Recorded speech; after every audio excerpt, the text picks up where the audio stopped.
Okay, I wanted to just tell you a little story about a guy that I used to work with, and we'll just call him Pretty Ricky.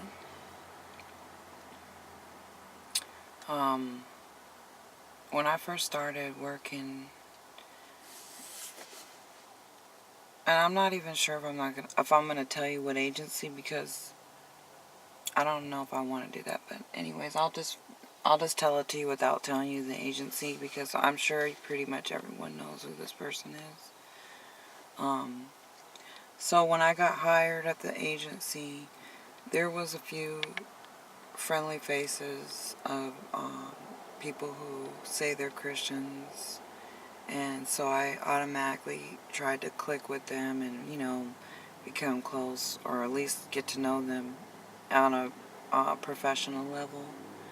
And I ran into Rick, which I heard he was a semi-pastor, and he had his own photography business, and he was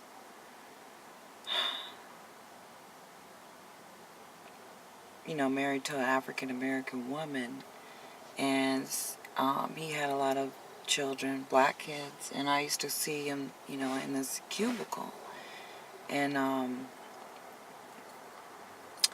I thought, that he seemed like a really good man, and like a father figure, someone that I could talk to and look up to as a role model, and so,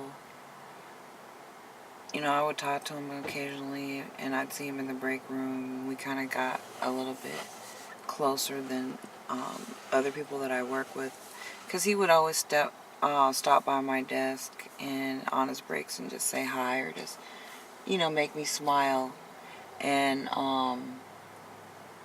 it was really, he was cool. We would go to lunch, and he would tell me, he'd had some issues, and he was trying to get custody of one of his grandsons. And so, we would just talk. And I remember one time I didn't see him very much, and he started kind of seeming a little distant, and he was having some issues with his wife. And so I, just took a back, seat and just let him deal with it. And I know he had some car troubles, and I would see her sometimes dropping him off in the mornings, and so I had no idea that things were really getting bad, because I guess apparently he had to move or something. They maybe just broke up all the way, or just separated, and so it was really sad. But I remember one time I was walking into the lunchroom, and I noticed he was reading a book, and he kind of jumped. And I said, well, I knew he was hesitant and he was hiding it, so I didn't want to, put him on, blast real quick. So I just tried to play it off a little bit, and he had the cover of the book, turned around so I couldn't see it. And then I saw the back, and it said something about transsexuals or something. And I was like, oh, so I knew that at that moment I had a choice. I either was going to call him on it and say, Rick, what's going on, and what are you doing? Or just let him just go and just pretend like I don't care, and I'm not going to say nothing, when I know he has a wife, and, he has kids and everything that look up to him. So I just I remember it was right in the doorway. It was funny how God works. And I was, I kind of was like, he was walking out and I was walking in. And I kind of blocked his way a little bit so he couldn't get out. And then I confronted him with the book in his hand. And I had a suspicion that maybe he was reading something like that. So in my heart, I guess it was already there, but I just needed it confirmed. And so when you see guys in the corner reading all these books or whatever and trying to cover them up, just know they're reading something about a tranny or some gay books. You better watch out. So he said, oh, I'm just reading about it because I want to learn something. And I said, yeah, right. And then at that moment, it was like I knew from then on I needed to watch him. And so he, pretended like he was just, looking out or trying to, like, get to know people that have this problem. But I knew that somehow was not true.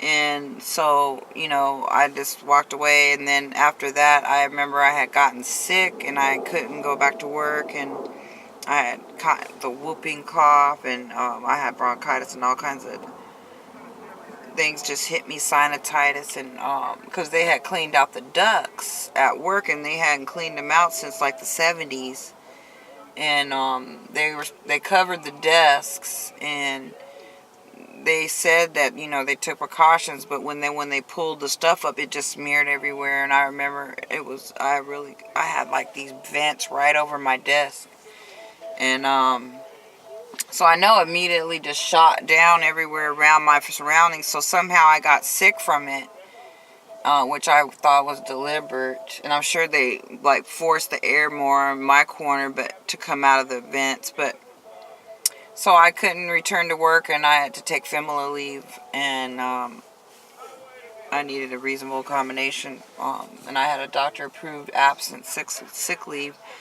And so as I was out of work, this man proceeded to become more and more, I guess, homosexual or bisexual. I don't know what it was, but he had sometimes even flirted with me a little bit. Like he would say I was good looking. And I remember once he had set up a photography stand, and I think it was during lunch. And he took pictures of some of the staff, and they paid him for professional pictures, and he was really good at it.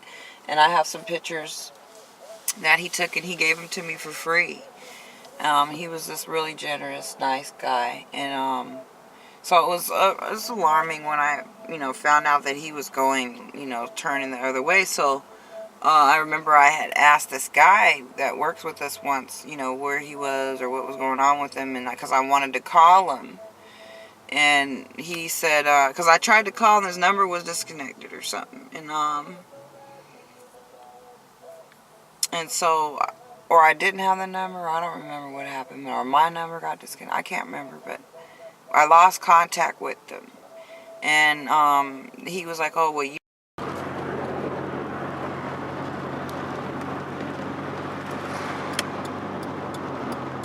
Okay, I wanted to do a special on Hooters. And I don't know what's the attraction to this place, but it is definitely an attraction. These men are so lusting and sick that they have created this place basically as a hoochie bar. And now I guess the new trend is that they're taking these people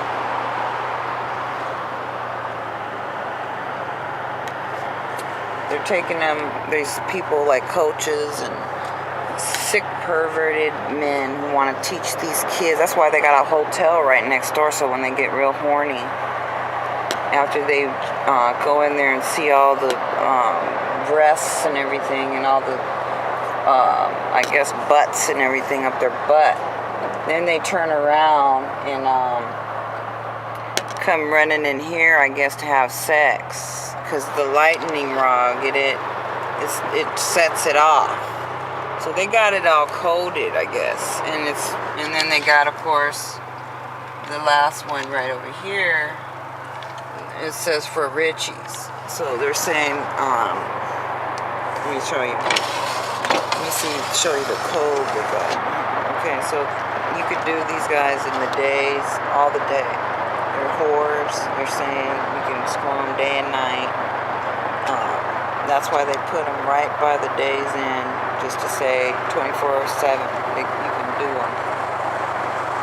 And then they got the sign over here called with great floors, saying that you can lay these whores on the floor and bop them and screw them, take their money. they're just whores. And then it's got the carpet one over here saying, yeah, when you're done, you can throw them in a carpet, you know, with a dead body, because no one gives a shit about a whore. So it's not hard to figure out what's going on and what this little game, I guess, I'm playing. Trying to, but they can't fool me. That they're the degradation. Oh, look, and then of course they got the military on here because they always say, "Come on in, military, get you some Hooters.